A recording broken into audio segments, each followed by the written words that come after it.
ഇതാരാണ് യഥാർത്ഥ ലോകത്തെ ഏറ്റവും പ്രധാന പൊളിറ്റിക്കൽ കൊമേഡിയൻ? എനിക്ക് തോന്നുന്നില്ല മറ്റൊരു സ്ഥാനാർത്ഥി ഉണ്ടെന്ന് തോന്നുന്നില്ല. അത് ഡൊണാൾഡ് ട്രംപ് തന്നെയാണ്. ഇരട്ടത്താപ്പാണ് ട്രംപിൻ്റെ മുഖമുദ്ര. അവസരവാദവും ഇരട്ടത്താപ്പും അതാകുന്നു ട്രംപ്.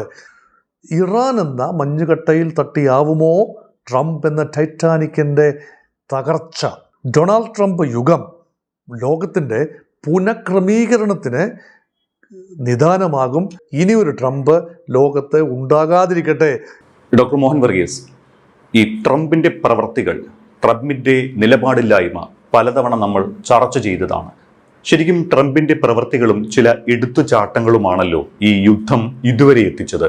വാക്കും പ്രവൃത്തിയും പരസ്പരം വിഘടിച്ചു നിൽക്കുന്ന തരത്തിലാണ് അമേരിക്കൻ പ്രസിഡന്റ് ഡൊണാൾഡ് ട്രംപിന്റെ രീതികളെന്ന് എല്ലാവരും ചർച്ച ചെയ്യുന്നുണ്ട്. സമാധാനം എന്ന് പറയുകയും ബോംബാക്രമണം നടത്തുകയും ചെയ്തു. സമവായ ചർച്ച എന്നാൽ താൻ ആഗ്രഹിക്കുന്നത് നടക്കണം എന്ന് വാശി പിടിക്കുന്നു. അടുത്ത ഘട്ടം ചർച്ച നാളെ എന്ന് പറഞ്ഞ് യുദ്ധം തുടങ്ങുന്നു. കീഴടങ്ങിയില്ലെങ്കിൽ വൻ ആക്രമണം എന്ന് പറഞ്ഞ് വെടിനിർത്തൽ നീട്ടുന്നു. ഒടുവിൽ മുമ്പൊരു US പ്രസിഡന്റും പെരുമാറിയിട്ടില്ലാത്ത തരത്തിൽ വാ തുറന്നാൽ അസഭ്യവർഷം വരെ ട്രംപ് നടത്തി. ഇറാനെതിരെയുള്ള ഭീഷണികളിലും പൊതുവേദികളിലും അദ്ദേഹം നിരന്തരമായി മോശം ഭാഷ ഉപയോഗിക്കുന്നത് ആഗോളതലത്തിൽ തന്നെ വലിയ ചർച്ചകൾക്ക് വഴിവെക്കുകയും ചെയ്തു. ശരിക്കും എന്താണ് ഡൊണാൾഡ് ട്രംപിന് സംഭവിച്ചത്? ഇറാൻ യുദ്ധത്തോടെ ട്രംപിന്റെ വിശ്വാസ്യത പൂർണ്ണമായും തകർന്നു. ട്രംപ് ഒരു ഷോമാൻ ആണ്, അതിൽ കുഴപ്പമൊന്നുമില്ല. ടെലിവിഷൻ ഷോ മാത്രമാണെങ്കിൽ ഓക്കെ, റിയാലിറ്റി ഷോ ആണെങ്കിൽ ഓക്കെ, അതൊക്കെ നടത്തിയ ഒരു പാരമ്പര്യമുള്ള ആളാണ്. അവിടെ ഉപയോഗിക്കുന്ന തരം ഭാഷയോ അവിടുത്തെ രീതികളോ അല്ല സ്റ്റേറ്റ് ക്രാഫ്റ്റ്. അതേപോലെ ട്രംപ് ഒരു സാമാന്യം സക്സസ്ഫുൾ ബിസിനസ്മാനാണ്. പക്ഷേ അതിന് പിന്നിൽ ഉപയോഗിക്കുന്ന ധാർമ്മികത ക്വസ്റ്റ്യനബിളുമാണ്. സക്സസ് എന്ന് പറയുന്നത് നേരായ മാർഗത്തിലൂടെ ആവാം, വഞ്ചനയിലൂടെ ആകാം, ചില തൊടുക്ക് പ്രയോഗത്തിലൂടെ ആകാം. ഇതെല്ലാം തന്നെ ട്രംപിൻ്റെ രീതിശാസ്ത്രമാണ്. അതോടൊപ്പം മറ്റൊരു കാര്യം കൂടെ സംഭവിക്കുന്നു. ഇതാരാണ് യഥാർത്ഥ ലോകത്തെ ഏറ്റവും പ്രധാന പൊളിറ്റിക്കൽ കൊമേഡിയൻ? എനിക്ക് തോന്നുന്നില്ല മറ്റൊരു സ്ഥാനാർത്ഥി ഉണ്ടെന്ന് തോന്നുന്നില്ല. അത് ഡൊണാൾഡ് ട്രംപ് തന്നെയാണ്. താൻ തന്നെ പറഞ്ഞു വയ്ക്കുന്ന കാര്യങ്ങൾ ഉടനടി തന്നെ തിരുത്തുകയാണ്.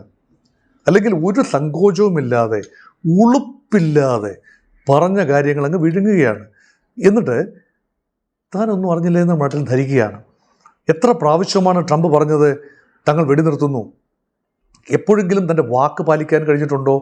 അപ്പോൾ യുദ്ധമെന്ന് പറയുമ്പോൾ യുദ്ധമെന്നോ സമാധാനമെന്ന് പറയുമ്പോൾ സമാധാനമെന്നോ പറയാനാവാത്ത രീതിയിൽ വളരെ വിശ്വാസ്യത കംപ്ലീറ്റ്ലി തകർന്ന ഒരു പശ്ചാത്തലത്തിലാണ് ട്രംപിൻ്റെ ഇപ്പോഴത്തെ നീക്കം കാണുന്നത്. അതുകൊണ്ട് ലോക സമാധാനം കൊണ്ടുവരാനുള്ള ഒരു നിയോഗം തന്നിൽ വന്നു ചേർന്നിരിക്കുന്നു എന്ന് പറഞ്ഞുകൊണ്ട് യുദ്ധങ്ങൾ അവസാനിപ്പിക്കാൻ ഇറങ്ങിപ്പുറപ്പെട്ട ഡൊണാൾഡ് ട്രംപ് കൂടുതൽ യുദ്ധങ്ങൾ തുടങ്ങിയതല്ലാതെ, കൂടുതൽ അസമാധാനത്തിൻ്റെ വിത്തുകൾ വിതച്ചതല്ലാതെ എന്ത് സമാധാനമാണ് ലോകത്തിന് ഉണ്ടാക്കിയത്? ട്രംപ് അധികാരത്തിൽ വന്ന ഉടനെ തന്നെ വിടുവ പറഞ്ഞുകൊണ്ടല്ലേ തുടങ്ങിയത്? തങ്ങൾ പാനമ കനാലിങ് എടുക്കുകയാണ്. ഗ്രീൻലൻഡ് എടുത്താൽ പൊങ്ങാത്ത ഒരു ചരക്കാണ്, ഒരു ലാൻഡാണ് ഗ്രീൻലൻഡ്. അതങ്ങ് എടുക്കും. ഡെൻമാർക്കിനെ പറഞ്ഞ് വിശ്വസിപ്പിക്കും, അല്ലെങ്കിൽ ബലം പ്രയോഗിച്ചും എടുക്കും. അപ്പോൾ ഡെൻമാർക്ക് മാത്രമല്ല പിണങ്ങിയത്, യൂറോപ്യൻ യൂണിയൻ ഒന്നാകെ അസ്ഥിരമായി അസ്വസ്ഥമായി പറയുന്നത് തങ്ങൾ ഏറെ ബഹുമാനിക്കുന്ന അമേരിക്കയുടെ പ്രസിഡൻ്റായ ഡൊണാൾഡ് ട്രംപാണ്. മാത്രമല്ല നെയ്റ്റോ ഒരു പഴഞ്ചൻ ഡെഡ് ഹോഴ്സാണ്, ഒരു ബാധ്യതയാണ്. പോയി തൊലയാൻ പറയൂ. തങ്ങളുടെ പണം കവർന്നെടുക്കുന്ന വെറും ബഗനാണ്, മുഴുവൻ അകത്താക്കുന്ന, അമേരിക്കയുടെ പണം കൊണ്ട് ജീവിച്ചു പോകുന്ന, തങ്ങളുടെ സുരക്ഷാ കാര്യങ്ങൾ നോക്കിപ്പോകുന്ന ഒരു ബാധ്യതയാണ് നെയ്റ്റോ. തങ്ങൾ പിന്നോട്ട് പോകുന്നു. എന്തിന്? യുണൈറ്റഡ് നേഷൻസ് തന്നെ ഒരു ബാധ്യതയാണ്. ഈ കടയൊക്കെ അടച്ചുപൂട്ടേണ്ടതല്ലേ? തങ്ങളുണ്ട്, തങ്ങൾ സമാധാനം കൊണ്ടുവരും, യുണൈറ്റഡ് നേഷൻസ് വേണ്ട, യുണൈറ്റഡ് സ്റ്റേറ്റ്സ് മതിയാകും എന്ന് പറയുന്ന മാന്യനല്ലേ? WHO നിന്നും ഒക്കെ പിൻവാങ്ങിയ ഒരു മാന്യനല്ലേ ഡൊണാൾഡ് ട്രംപ്? ഇപ്പോൾ പറയുന്ന എന്താണ്? അത് മാത്രമല്ല, വെനിസ്വേലയിൽ ആക്രമണം നടത്തി വെനിസ്വേലയും എടുത്തില്ലേ? വെനിസ്വേലയുടെ പ്രസിഡന്റ് മദൂറോയെ പൊക്കിക്കൊണ്ട് പോയില്ലേ? എന്നിട്ട് തങ്ങൾക്ക് ഇഷ്ടമുള്ള ഒരാളെ അവിടെ വെച്ചില്ലേ? അപ്പം നിനപ്പതേ മുടിപ്പവൻ പറയുന്നത് അങ്ങ് ചെയ്തിരിക്കും എന്ന ഒരു പ്രതീതി കൂടെ ഇതിനിടയിൽ ട്രംപ് നേടിയെടുത്തു. അതിനിടയിലാണ് വ്യാപാര യുദ്ധം, കൂട്ടംപെരി കൊണ്ട വ്യാപാര യുദ്ധം. ലോകരാജ്യങ്ങളെ എല്ലാം പിണക്കി, പല രാജ്യങ്ങളെ മുൻമുലയിൽ നിർത്തി ഇന്ത്യയുടെ തന്നെ ഉൾപ്പെടെ വലിയ സമ്മർദ്ദം ചെലുത്തി ഒരു വിദേശ ബന്ധത്തെ പോലും വിദേശ നയത്തെ പോലും റാഡിക്കലി മാറ്റിമറിക്കുന്നു എന്ന പ്രതീതി ജനിപ്പിച്ച വ്യാപാര യുദ്ധം. പറഞ്ഞത് എന്തെങ്കിലും നടന്നോ? അവസാനം റഷ്യക്കെതിരെ ഉപരോധമെന്ന് പറഞ്ഞ് പിൻവലിക്കേണ്ടി വന്നു. റഷ്യയുമായി കച്ചവടം നടത്തുന്ന എണ്ണക്കച്ചവടം നടത്തുന്ന രാജ്യങ്ങൾക്കെതിരെ 25% അധിക ടാരിഫ് എന്ന് പറയുന്നു. ഇന്ത്യക്കെതിരെ ഉൾപ്പെടെ ഉള്ളത് പിൻവലിക്കേണ്ടി വരുന്നു. ചൈനയ്ക്കെതിരെ കയറ്റി ലേലം വിളിച്ച് 256% വരെ ടാരിഫ് കൊണ്ടുപോയി അത് പെട്ടെന്ന് കുറച്ചു കൊണ്ടുവരുന്നു. ഇരട്ടത്താപ്പാണ് ട്രംപിൻ്റെ മുഖമുദ്ര. അവസരവാദവും ഇരട്ടത്താപ്പും അതാകുന്നു ട്രംപ്. ഇതൊരു വശം. മറുവശത്തെ ഡിഫാക്റ്റോ ലോകത്തിൻ്റെ ഏറ്റവും പ്രധാനപ്പെട്ട ശക്തിയുള്ള രാജ്യത്തിൻ്റെ പ്രസിഡൻ്റാണ് ഡൊണാൾഡ് ട്രംപ്.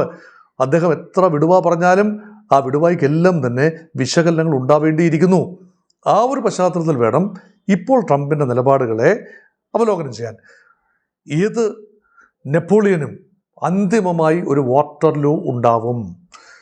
ഏത് സമഗ്രാധിപതിക്കും ഒരു പതനമുണ്ടാവും. ഇറാൻ എന്ന മഞ്ഞുകട്ടയിൽ തട്ടിയാവുമോ ട്രംപ് എന്ന ടൈറ്റാനിക്കിൻ്റെ തകർച്ച? ഇതാണ് ഇപ്പോൾ ലോകം ചർച്ച ചെയ്യുന്നത്. ഇപ്പം വെനിസ്വലയിൽ നേടിയെടുത്തതുപോലെ മറ്റ് വ്യാപാര യുദ്ധങ്ങളിലൊക്കെ ട്രംപ് തന്നെ പ്രഖ്യാപിക്കുന്നു, ടാരിഫ് പ്രഖ്യാപിക്കുന്നു, ട്രംപ് തന്നെ ഇളവ് കൊടുക്കുന്നു. ട്രംപ് നിർബന്ധപൂർവ്വം തങ്ങളോട് come for a deal, America അനുകൂലമാകുന്ന ഡീലിൽ ഏർപ്പെടാൻ നോക്കുന്നു, അത് നടപ്പാക്കുന്നു. ഉക്രൈൻ ഉൾപ്പെടെ ധാതുക്കൾ ഇങ്ങ് തരൂ, എന്നെ സന്തോഷിപ്പിക്കൂ, അങ്ങനെ ഡീൽ എത്തി, നിങ്ങൾ രക്ഷപ്പെടൂ എന്നാണ് പറയുന്നത്. ഈവൻ താൻ പറയുന്നത് കേൾക്കുന്നയാളാണ് വ്ളാഡിമിർ പുടിൻ. ഇത് പറഞ്ഞതല്ലാതെ വ്ളാഡിമിർ പുടിൻ ഒന്നും പറഞ്ഞില്ല. പ്രവർത്തിക്കാറുള്ള അങ്ങോട്ട് പ്രവർത്തിച്ചു, അത്രയല്ലേ ഉള്ളൂ. കിം ജോങ് ഉന്നിനെ അങ്ങ് പോയി കണ്ടു. സിംഗപ്പൂരിൽ പോയി കിം ജോങ് ഉന്നിനെ അവിടെ കൊറിയയിൽ നിന്ന് വരുത്തി കണ്ടു, വടക്കൻ കൊറിയയുടെ ഏകാധിപതിയെ. കിം ജോങ് ഉൻ ഇപ്പോഴും പഴയ കിം ജോങ് ഉൻ തന്നെയാണ്. മിസൈൽ വിട്ട് കളിച്ചുകൊണ്ടിരിക്കുകയാണ് കിം ജോങ് ഉൻ. കാര്യമായ സായുധ സന്നാഹമുണ്ട്. അവിടെ തൊടാൻ പറ്റിയിട്ടില്ല. ആണവായുധങ്ങളുമുണ്ട്.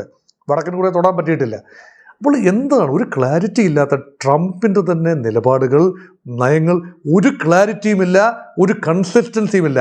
ട്രംപ് നഷ്ടപ്പെടുത്തുന്നത് ട്രംപിൻ്റെ വിശ്വാസ്യത മാത്രമല്ല, അമേരിക്കയുടെ വിശ്വാസ്യതയാണ്. ആത്യന്തികമായി അമേരിക്ക കെട്ടിപ്പടുത്ത ഒരു ക്രമമുണ്ട്, ഒരു പാക്സ് അമേരിക്കാന. ആ ക്രമം അമേരിക്കയുടെ തന്നെ ഇടയനാഥൻ അട്ടിമറിക്കുന്നു എന്ന് പറയുമ്പോൾ ഇനി മുൻകാലത്തേതുപോലെ യൂറോപ്യൻ യൂണിയനിലെ രാജ്യങ്ങൾ അമേരിക്കയെ വിശ്വസിക്കുമോ? ട്രംപിൻ്റെ ആത്യന്തിക കോൺട്രിബ്യൂഷൻ എന്താണ്? ഒരു സുഹൃത്തുക്കളും, ആത്മാർത്ഥമായ സുഹൃത്തുക്കൾ ഇല്ലാതായി. ജപ്പാൻ പോലും ഒരു പരിധി വിട്ട് അമേരിക്കയെ ഇനിയിപ്പോൾ കണ്ണടച്ച് വിശ്വസിക്കില്ല. ജപ്പാൻ ഇപ്പം നിലനിൽക്കണമെങ്കിൽ, തെക്കൻ കൊറിയയ്ക്ക് നിലനിൽക്കണമെങ്കിൽ, ചൈനയുടെ അല്ലെങ്കിൽ റഷ്യയുടെ അഗ്രഷനിൽ നിന്നും നിലനിൽക്കണമെങ്കിൽ അമേരിക്കൻ സൈന്യ സാന്നിധ്യം ആ കടലുകളിൽ ഉണ്ടാവണം, ആ കരയിലും ഉണ്ടാവണം. അതുകൊണ്ട് പഞ്ചപുച്ഛമടക്കി നടക്കുന്നു ഗൾഫ് രാജ്യങ്ങൾ. ഇപ്പോൾ ചിന്തിക്കുന്നുണ്ടാവും, തങ്ങളെ കുഴിയിൽ ചാടിച്ചത് അമേരിക്കയല്ലേ, തങ്ങളെ രക്ഷിച്ചുകൊള്ളാം എന്ന് പറഞ്ഞുകൊണ്ട് ഇവിടെ താവളങ്ങൾ ഉറപ്പിച്ച് അവസാനം എന്താണ് സംഭവിച്ചത്? തങ്ങൾ ഇറാനിൽ നിന്ന് ആക്രമണം നേരിട്ടു, തങ്ങളുടെ വസ്തുവകകൾക്ക് നാശനഷ്ടങ്ങൾ ഉണ്ടാക്കി. ഇപ്പോൾ അമേരിക്ക പറയുന്നത് യുദ്ധമൊക്കെ അവസാനിപ്പിക്കുന്നു, പക്ഷേ നാശനഷ്ടങ്ങൾ അമേരിക്കയ്ക്ക് ഉണ്ടായ നാശനഷ്ടങ്ങൾ ഗൾഫ് രാജ്യങ്ങൾ പണം പിരിച്ച് കൊടുത്ത് പരിഹരിക്കണം. ഇതിനർത്ഥം എന്താ? ഇപ്പം ചന്തയിലൊക്കെ ചില ആളുകൾ ഗുണ്ടാപ്പിരിവ് നടത്തുമല്ലോ, അതുപോലെയാണോ അമേരിക്ക ചെയ്യുന്നത്? ഇപ്പോൾ ഇതൊരു ഉച്ചാളി ഫീസ്, ഗുണ്ടാപ്പിരിവ്, പകടി, ഇങ്ങനെയൊക്കെ പറയുന്ന കാര്യങ്ങൾ അല്ലേ യഥാർത്ഥത്തിൽ അമേരിക്ക ചെയ്തുകൊണ്ടിരിക്കുന്നത് എന്ന് ലോകം ചോദിക്കുന്നത്. അതുകൊണ്ട് one person called Donald Trump is the focus of attention mostly for negative reasons. പോസിറ്റീവായി ലോക സമാധാനം ആഗ്രഹിച്ച ആളാണ്. സമാധാനത്തിന് നോബൽ സമ്മാനം ലഭിക്കും എന്ന് ആഗ്രഹിച്ച ആളാണ്. ആത്മാർത്ഥമായി അത് ആഗ്രഹിച്ചു. അതിനുവേണ്ടി ഏത് സമ്മർദ്ദവും ചെലുത്താം. നൊബേൽ സമാധാന കമ്മിറ്റിക്ക് മേലൊക്കെ സമ്മർദ്ദം ചെലുത്തുന്നത് ഒന്ന് ആലോചിച്ച് നോക്കൂ. അതുപോലും ചെലുത്തി. അവസാനം വെനിസ്വലയിലെ ഒരാൾക്ക് കിട്ടി. സമാധാന പോരാട്ടം നടത്തിയ വെനിസ്വലയിലെ പ്രതിപക്ഷ നേതാവിന് അത് കിട്ടി.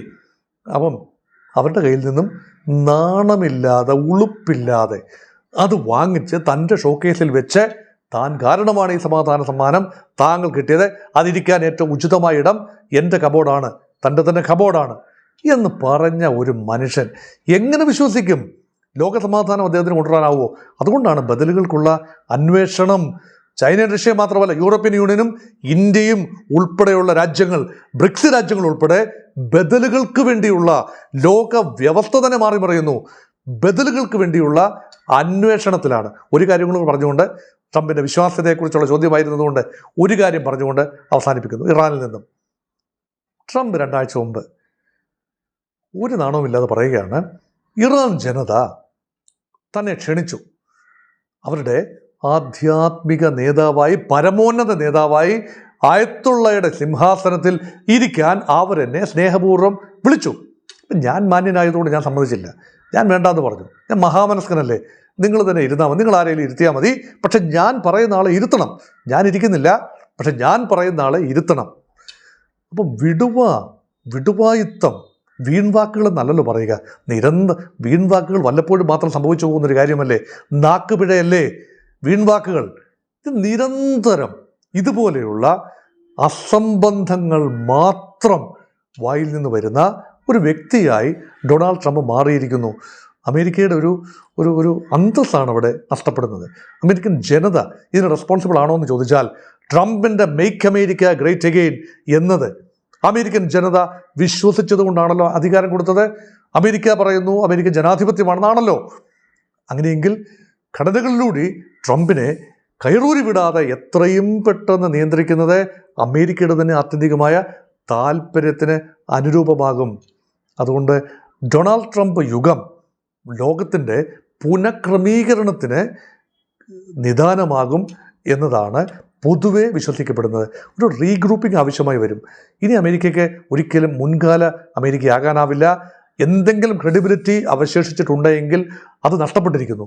പക്ഷേ അമേരിക്കൻ സിസ്റ്റം, ഡെമോക്രസി എന്ന അമേരിക്കയുടെ സിസ്റ്റം, അത് ഒരുപാട് മാറ്റം വരുത്തി, ഒരുപാട് പൊരുത്തപ്പെടലുകൾ അത് വരേണ്ടിയിരിക്കുന്നു. The way Americans look at American democracy, അതിൽ മാറ്റം വരുത്തേണ്ടിയിരിക്കുന്നു. അതുകൊണ്ട് ഘടനകൾ, ഒരുപക്ഷെ ഡൊണാൾഡ് ട്രംപ് എന്ന ഒരുവൻ എന്നെങ്കിലും തങ്ങളുടെ പ്രസിഡന്റ് ആകും, അദ്ദേഹം വരുത്തി വെക്കുന്ന വിന ആ രാജ്യത്തിന് വലിയ ദോഷം ചെയ്യും എന്ന് ചിന്തിക്കാൻ അമേരിക്കൻ പൗരന്മാർക്ക് ഒരു അവസരം ലഭിച്ചിരിക്കുന്നു.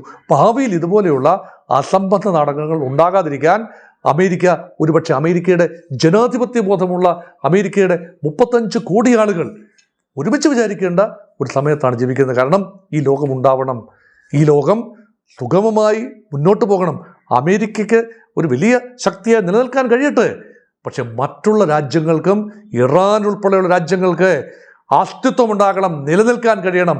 ഭീഷണിപ്പെടുത്തി ഒരു രാജ്യത്തെയും ആരുടെയും വരുതിയിൽ വയ്ക്കാൻ ആർക്കും അവകാശം ഉണ്ടാകാതിരിക്കട്ടെ. അതുകൊണ്ടാണ് ട്രംപിനെക്കുറിച്ച് ഇത്രയും കാര്യങ്ങൾ പറയേണ്ടി വരുന്നു. കാരണം ഇത് മനസ്സിൽ തട്ടി പറഞ്ഞതാണ്.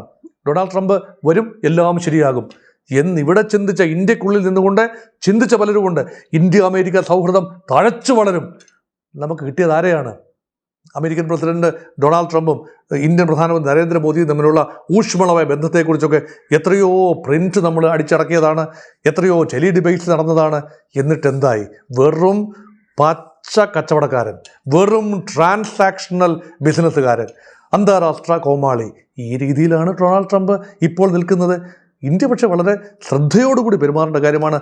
ട്രംപിനെ നേരിടുക എന്നതല്ല, തൽക്കാലം ശാന്തമായിരിക്കുക, ആത്യന്തികം അമേരിക്കയുമായിട്ടുള്ള ആ സൗഹൃദം നഷ്ടപ്പെടുത്താതെ തന്നെ നമ്മുടെ വ്യാപാര താല്പര്യങ്ങൾ സംരക്ഷിച്ച് നിർത്തുക. അപ്പോൾ ഒരു വലിയ ബാലൻസിങ് ആക്ട് ഇന്ത്യ ഉൾപ്പെടെ ചെയ്യേണ്ടി വരുന്നു. അതിന് ഇന്ത്യൻ ഗവൺമെൻറ് വലിയ വില കൊടുക്കേണ്ടിയും വരുന്നു. വലിയ രീതിയിലാണ് ഇന്ത്യൻ ഗവൺമെൻറ്റിനും മോദി സർക്കാരിനും മുഖം നഷ്ടപ്പെട്ടുകൊണ്ടിരിക്കുന്നത്. കാരണം ട്രംപ് പറയുന്ന പല വിടുവായിക്കും ഓപ്പറേഷൻ സിന്ദൂർ ഉൾപ്പെടെ അവസാനിപ്പിച്ചത് താനാണെന്ന് 48 പ്രാവശ്യം ആവർത്തിച്ച് പറയുമ്പോഴും ഇന്ത്യക്കൊന്നും പറയാൻ കഴിയുന്നില്ല. സംയമനം എന്നാണോ പറയുന്നത്, കീഴടങ്ങലെന്നാണോ പറയുന്നത് അറിയില്ല. അതുകൊണ്ടാണ് രാഹുൽ ഗാന്ധിക്ക് പറയാൻ കഴിയുന്നത്, Trump controls Prime Minister Narendra Modi controls Kerala's Chief Minister Pinarayi Vijayan എന്നൊക്കെ രാഹുൽ ഗാന്ധിക്കും പറയാൻ കഴിയുന്നത്. ട്രംപ് കൂട്ടത്തിൽ നിന്ന് തുറന്നു വിടുന്ന ഭൂതം എവിടെയെല്ലാം എങ്ങനെയെങ്കിലും മോദിയെയും പിണറായി വിജയനെയും പോലും ഇൻഡയറക്റ്റ്ലി ബാധിക്കുന്ന അവസരത്തിലേക്ക്, അന്തരീക്ഷത്തിലേക്ക് ഇത് മാറുന്നു. അതുകൊണ്ട് ഇനിയൊരു ട്രംപ് ലോകത്ത് ഉണ്ടാകാതിരിക്കട്ടെ. ഈ ട്രംപിൻ്റെ കാലഘട്ടം കൂടുതൽ നാടകങ്ങളൊന്നും സംഭവിക്കാതെ കടന്നു പോകട്ടെ. ലോകസമാധാനം ഉണ്ടാവട്ടെ. തലമുറകൾക്ക്, എന്നെ കേൾക്കുന്ന നിങ്ങളുടെ തലമുറകൾക്ക് മുന്നോട്ട് പോകാനുള്ള അന്തരീക്ഷം ഉണ്ടാകട്ടെ. ട്രംപായി അത് ചവിട്ടിക്കുഴയ്ക്കാതെ ഇരിക്കട്ടെ.